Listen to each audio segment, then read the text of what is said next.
ლელიანის სათემო რადიოს ეთერში გთავაზობთ ქალთა საკითხებზე შექმნილ რადიო პიესას „თეთრი კარავი“. პიესა შედგება 14 ეპიზოდისგან, რომლის მოსმენაც შესაძლებელია ლაივ რეჟიმში 4 შაბათს და შაბათს შუადღის 3 საათზე. რადიო პიესა შეიქმნა პროფესიონალი სცენარისტების მიერ პროექტის ფარგლებში „მისი ხმა“.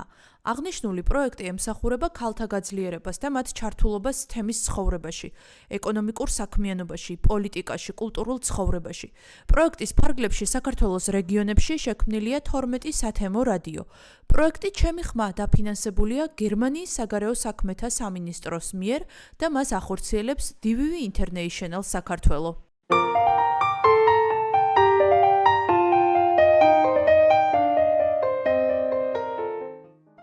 ეთერშია თეთრი კარავი და დღეს გადაცემას ისევ მე გავუძღვები, ბატონი დიმიტრი.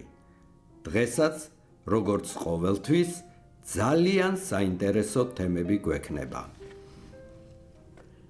მოუთმენლად ველოდი თქვენთან შეხვედრას, რადგან ჩვენი მსმენელების რიცხვი სულ უფრო და უფრო ფართოვდება და შესაბამისად საინტერესო ამბები და ისტორიებიც უხვად გვაქვს. დღეს ძალიან საინტერესო ხმოვან წერილებს მოგასმენინებ, რომლებსაც ჩვენი აქტიური მსმენელები გვიგზავნიან და თუ თქვენ ახლა პირველად გვისმენთ, იცოდეთ, რომ თეთრი კარავი ყველასთვის ღიაა. აბა, დავიწყოთ. მოგესალმებით ძვირფასო მსმენელებო. მივესალმებით თქვენს თეთრ კარავს. მე ვარ ნონა, 64 წლის პენსიონერი. ჩემი გულის ტკივილი მინდა გაგიზიაროთ, რადგან, როგორც ვხედავ, ეს პრობლემა არც არავის აინტერესებს და არც არავის აწუხებს.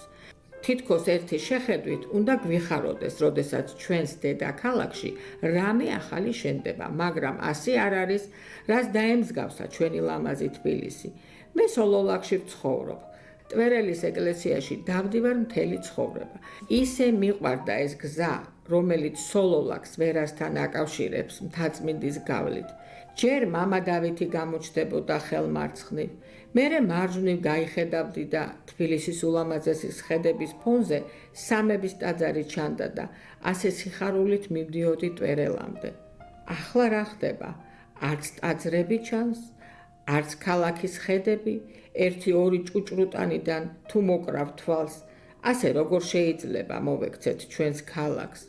ძალიან მწყდება გული და ვიცი, რომ ჩემსავით ბევრი ფიქრობს. აი, კიდევ ერთი ხმოვანი წერილი უნდა მოგასმენინოთ. მეგობრებო, მოგესალმებით. მე მქვია ესმა და ვარ 57 წლის. ვცხოვრობ სოფელში. ზემო იმერეთის ერთ-ერთ ულამაზეს სოფელში.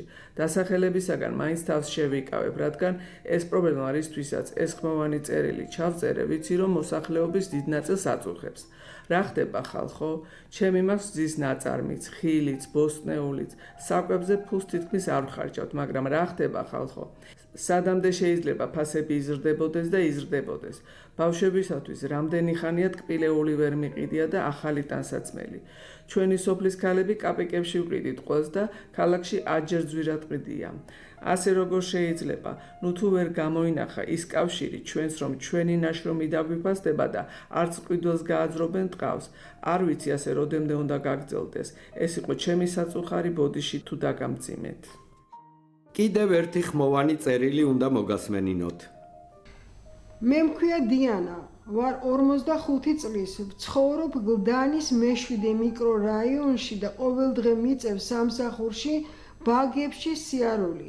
მეგობრებო, არ ვიცი, ვის მივმართო. ვიცი, რომ მარტო მე არ მაწუხებს ეს პრობლემა. 4 ზოგჯერ 5 საათი მეკარგება დღის განმავლობაში მარტო გზაში, აი მარტო მგზავრობაში. მაშინ როცა ერთი სული გაქვს ადამიანს, რომ სახლში დროზე მიხვიდე და ცოტა ხნით მაინც იყო ოჯახურ გარემოში და სითბოში.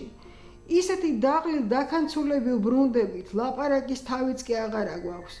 ნუ თუ არ შეიძლება ამ საცობებზე ვინმე მიფიქროს, ვისევალება არ ვიცი, იზრუნეთ, რომ მოწესრიგდეს ამ ქალაქში ერთხელ და სამუდამოდ ეს საცობების პრობლემა, რომ დროზე დავბრუნდეთ ჩვენს ოჯახებში.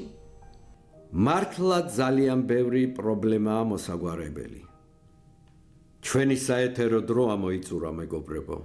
მე ერთი კვირით გემშვიდობებით. აბა, მომავალ შეხვედრამდე.